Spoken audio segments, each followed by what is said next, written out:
CRCL stock analysis, 4th of August, Monday and onwards. Is it a buy or not? I'm going to be breaking all that down in this brief short 1 minute video. Now, as the only guy in the space with an actual track record of 44,000 videos and 5 years experience, I've seen what's working for me and what's not.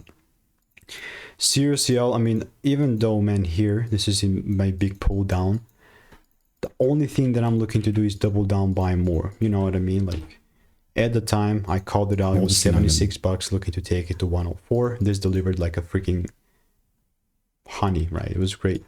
And then, what's that? What's that analogy, bro? Like, that was a bad one. But generally speaking, I'm open-minded for buying. I'm not just closing myself off of it. But since it's going down now, that's only me. The buying part is only going to matter if there is a shift, right? If that doesn't happen, I'm not buying. Very simple. Give me CRCL. I also got about 35 results there as well. So that's CRCL. It's not financial advice. And if you want to get my money making emails and insights, click the first link in the description. See you in the next one.